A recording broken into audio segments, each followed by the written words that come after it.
Hello friends, welcome to Health, Music and Fitness channel. Today we'll be discussing about atrial MIs, atrial myocardial infarction, and I welcome you all to the topic. And if you have been following the topic of ECG basics of ECG, we have discussed in the last four lectures in the live streams about what a P wave is, what is QRS, what is T, what are the different leads, and how to take the ECG and the axis and the conduction blocks and various other abnormalities. And one of the most important parts, the neglected part of ECG is atrial arrhythmias and especially atrial MI. And today we'll be talking about atrial MIs.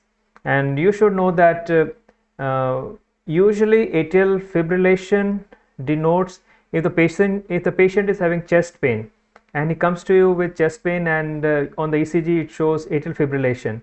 One of the most important things you have to keep in mind is atrial MI, and atrial MI can look like atrial fibrillation. It can present with atrial fibrillation, and once you control the atrial fibrillation, you will see that there was an atrial MI, and there are special values and lead changes because of which you can say that this is atrial MI or this is just a plain atrial fibrillation. So it's a very important topic, atrial MI, and because sometimes the patient will come to you with chest pain and ECG will be normal looking, but then you do TROP-T and TROP-T will be positive. So in that case you go back, look at the ECG again and look at the P waves, and I'll discuss the different lead changes in atrial MIs, and you have to look for actively for these changes, and then you will see that there could be an atrial MI. So we'll start, and okay, so we'll go full screen, and wait, let me come to the slide. So all these topics, the basics of ECGs, we have discussed in detail and will not waste time on this. And yesterday I talked about myocardial infarction in general and atrial MIs, but because of slow net speed and some technical problems, the half of the lecture was not saved on YouTube, and I'm very surprised. It was a live stream, only half of the lecture was saved. So I thought I'll make a short video on just atrial MI, because it is very important that we should know what atrial MI is, and it is a very important topic. So I'll just we'll come to the slide. So this is intrinsicoid deflection, and whenever the intrinsicoid deflection is more than 0.45 or 45 milliseconds, it signifies that some sort of abnormality is happening in the ECG and the ventricular activation time increases. So normally the R wave is like this, but if the R wave is becoming like this and the distal descending limb is sort of more vertical and this is more inclined, the proximal limb of the R wave, so then you will call increased ventricular activation time. So it usually denotes formation of LBB or formation of LAHB, and this patient who is having increased VAT and intrinsicoid deflection is increased, this patient might be having some occult hidden abnormality which will manifest after few days. Okay, so this is a very important finding, and okay, this we have already discussed. Excuse me. So the blood supply, you have to know the right coronary and the left coronary. Left coronary divides into two, circumflex and LAD, and it supplies the various parts of the heart, and we have discussed all this and we will not go into that, and I'll just go straight to the atrial MI.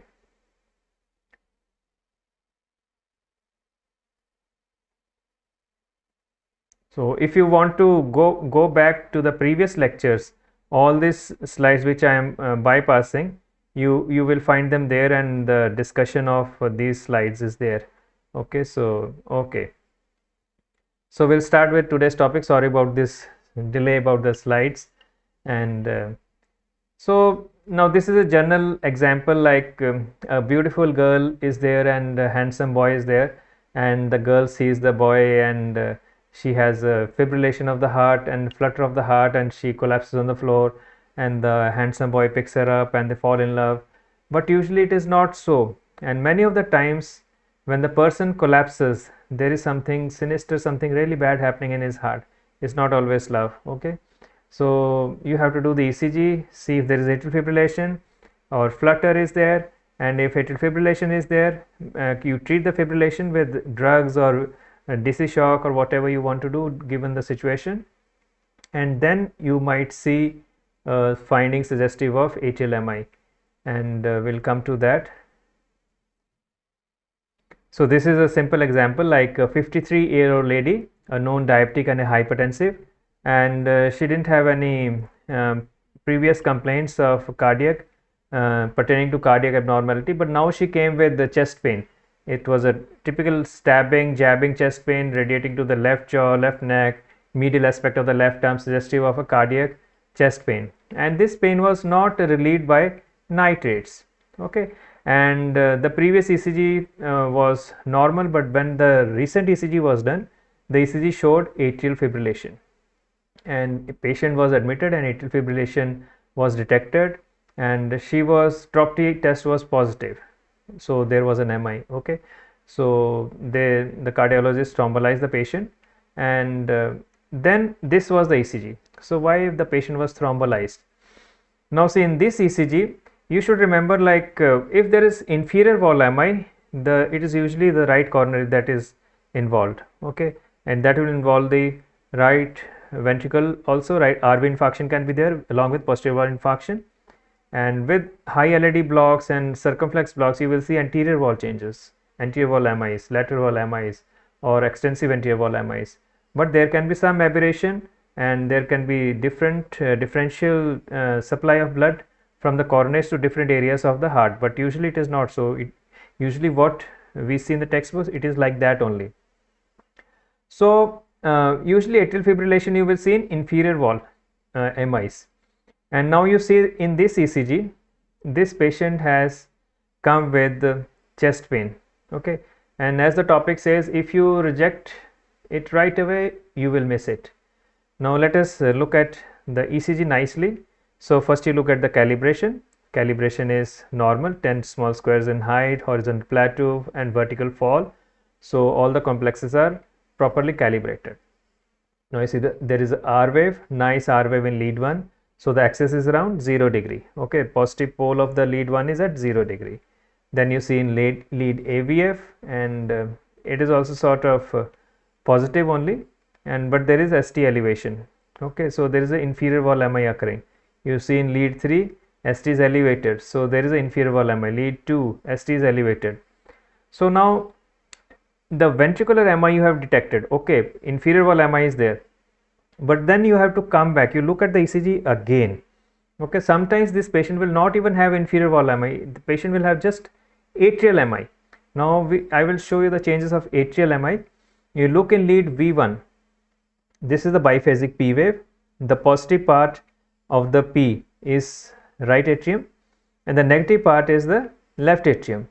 Now the negative part should end at the isoelectric line, but out here it is overreaching the isoelectric line, it is elevated. The PTS segment of the P wave, the segment after the P wave, okay, so that is going up towards the R wave. That is a subtle sign. You have to be very, very suspicious if you want to detect MIs, or if you want to detect subtle changes. Don't wait for the full textbook criteria to happen and then you will say, okay, this is MI, and because then you will have lost a lot of precious time, during which time you could have thrombolized the patient.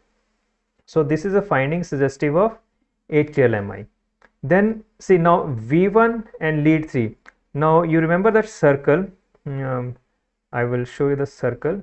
So okay, we'll just you remember that circle which I showed you, otherwise I'll have to stop the video. So you remember that circle. Okay, V1 is V2, they're around the atrium, the base and AV node where it is, and they're looking at over the interventricular septum also. Okay, right ventricle also, little part of the right ventricle. Then lead 3 is out here, this is a circle, lead 3 is out here looking like that. So if there is elevation of the distal limb of the P wave, PTS segment in V1, obviously there has to be depression in lead 3 of the same segment, PTS segment. Now see in lead 3 and lead 2 also, this is depressed. Okay, isoelectric line is here, isoelectric line is out here. So the P wave is going below the isoelectric line out here. Okay, so sometimes the person might say, no, this is a Q wave forming, but there is elevation already out here. Okay, Q has to form after some time, and the distal limb of the P is definitely below the isoelectric line. There might be a Q wave also forming, but the distal limb is below the distal limb of the P segment, PTS segment we call it. It is below the isoelectric line. So this is a finding suggestive of atrial MI. Then there are other findings which you will see in atrial MI. So in ST segment elevation, depression in lead 2, lead 3, and the PTS segment elevation in V1, V2. Okay, so these are the two things. Then you might see other changes also. You might see the P wave has become M-shaped or wedge-shaped, W-shaped, or irregularly notched, which was not present previously. Okay, so this is very important. Always compare the ECGs with the previous ECG in serial order, and then you will see the findings. If this patient had M-shaped P wave and TROP-T was negative, then you could say, okay, maybe there is a left atrial dilatation like in mitral stenosis. But if this patient did not have mitral stenosis and came with chest pain, and P in the previous ECG was normal shaped, and now it has become M shaped, so you should suspect atrial MI. Do TROP-T, you might get the answer. So in the presence of ventricular MI, when the MI in the ventricles cannot be ruled out, there is ECG is normal and patient has chest pain, TROP-T is positive, look for atrial MI. Now this is another example, same findings. See, the distal limb of the P wave is going up. Okay, out here, see, the PTS segment is elevated, and the inverse of that is present in lead 2 and lead 3. See the P wave, the distal limb is going down below the isoelectric line.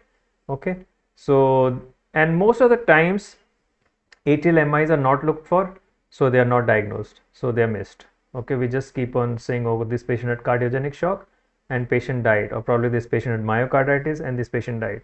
But if we look at the ECG again, we might see these subtle changes, and especially when your patient is having atrial fibrillation, you have to look for atrial MI.